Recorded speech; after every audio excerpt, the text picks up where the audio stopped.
Well, following that deadly ISIS attack on American troops last weekend, there appears to be a more coordinated effort here by the U.S. Or maybe a very strong message from President Trump to these terrorists. Mess around with Americans and find out. ISIS members in Syria, Jordan, and Israel, they're on notice.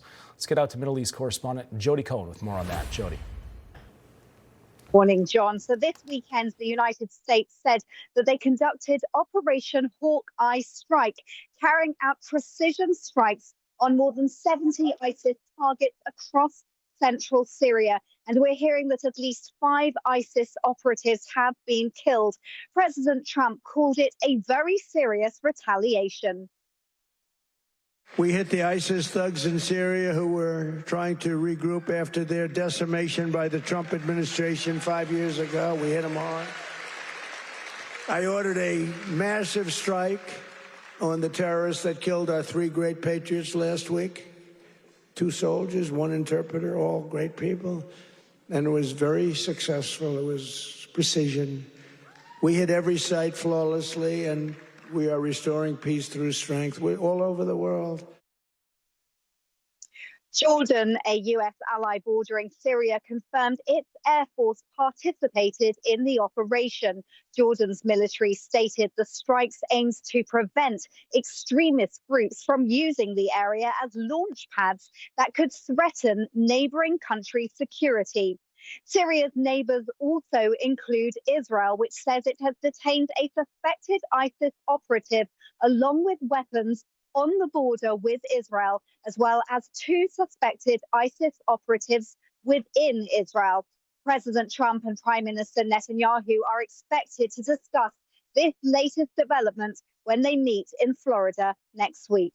Back to you. All right, Jody Cohen, we appreciate that report. Let's dive a little deeper on this. I want to bring in former Trump National Security Council Chief of Staff and Executive Secretary Fred Fleitz. Also with me is retired Brigadier General and former U.S. Deputy of Military Representative to NATO, Blaine Holt. Great panel here.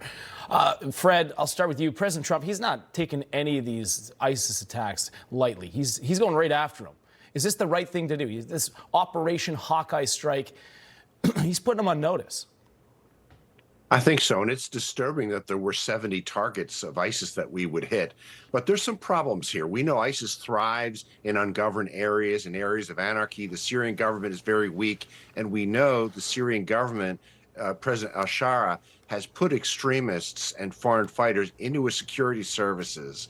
So there's some significant security issues to deal with here. That has to be addressed, and we can't let ISIS reconstitute itself.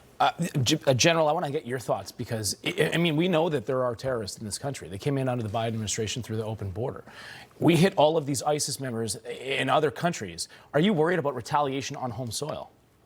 I absolutely am, but it's also an operation that the president had to undertake. You have to provide a laydown of where your lines are and the deterrence. And so it's not just about the bombings. It's about sending a message to al-Shara. We're not going to tolerate another terrorist state in Syria rising. And so you better get your house in order. And it's also about the back channel communications. We can get information to ISIS if we want to. Yeah. And the message is clear. Don't do this. Now, what happens over here? There are terror cells that are linked up with Hezbollah, Trinidad, Venezuela, the cartels, and activations could occur. That we could see that as they become desperate. I want to get Fred your take on this. Let's shift gears here to that oil tanker. Another one was apprehended by the U.S. Again, Trump with Venezuela. He's all over him here. But I mean, there's more of these boats in the Eastern Pacific. They're killing now more narco terrorists.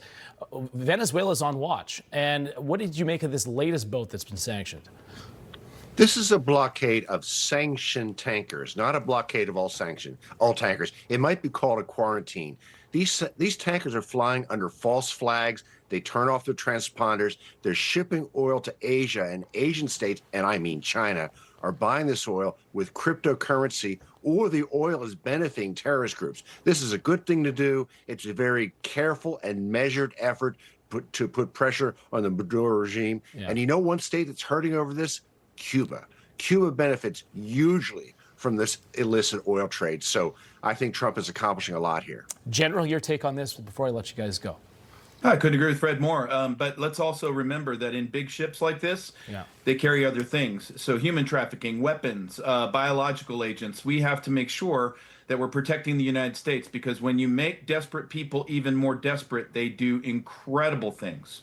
All right. We'll wait to see what happens next. Happy holidays to both of you. Merry Christmas. It was great to have you both. Merry on. Christmas. Always a pleasure. Merry Christmas. Fred Flights.